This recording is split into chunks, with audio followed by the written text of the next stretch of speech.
بسم اللہ الرحمن الرحیم سامعین و ناظرین، السلام علیکم ورحمۃ اللہ وبرکاتہ۔ سب سے پہلے اللہ تعالیٰ کی بارگاہ میں اپنے لیے، آپ حضرات کے لیے اور جمیع مومنین مومنات، مسلمین مسلمات کے لیے دعا گو ہوں۔ آپ کی آمین کے ساتھ اللہ تعالیٰ اپنے محبوب کریم صلی اللہ تعالیٰ علیہ وآلہ وسلم کے توسل وسیلہ جلیلہ سے اور اپنے خاص فضل و کرم سے ہمیشہ ساری زندگی ہمیں اپنی اور اپنے محبوب کریم علیہ السلام کی کامل محبت اور کامل فرما برداری کی سعادت ابدی عطا فرمائے۔ برائیوں میں ایک برائی حسد ہے، ہمیں اللہ دوسروں پر حسد کرنے سے محفوظ فرمائے، اور جو دوسرے لوگ ہیں ان کے حسد کے شر سے رب ذوالجلال مجھے اور آپ سب کو محفوظ فرمائے۔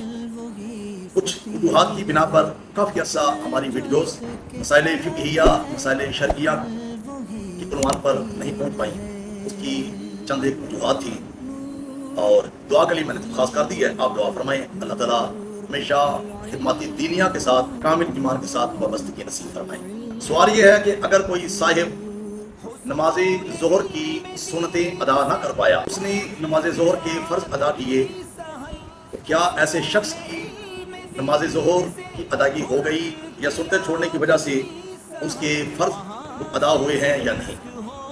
اس کا جواب شرعی یہ ہے، نماز ظہر کی جو سنتیں ہیں وہ مؤکدہ ہے۔ اللہ پاک علیہ السلام کا ان کی ادائیگی کے متعلق معمول رہا، اور صحابہ کرام علیہ رضوان بھی ان سنتوں کو ادا کرتے رہے۔ البتہ سنت مؤکدہ کا حکم فرض کی طرح نہیں ہے، اس میں قدر آسانی بھی ہے۔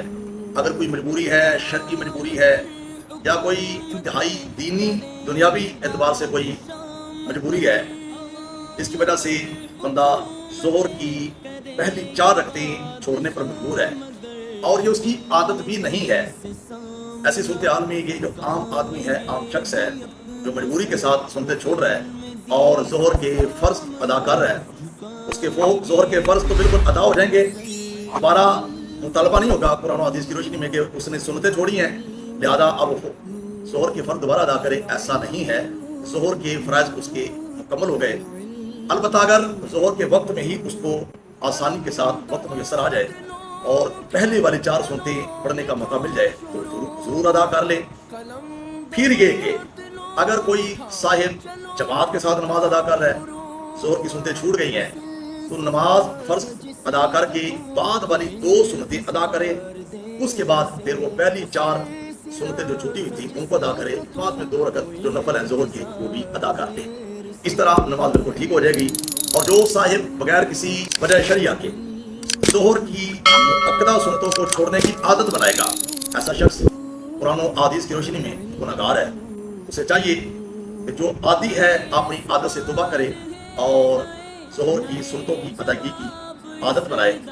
اس کے اندر اللہ اور اس کے رسول صلی اللہ تعالی علیہ وسلم کی بارگاہ سے بہترین انعامات بھی ملیں گے اور خیر بھی ملے گی۔ اللہ دین کو سمجھنے کی توفیق نصیب فرمائے، آمین بجاہ النبی الامین وصلی اللہ تعالی علیہ وسلم۔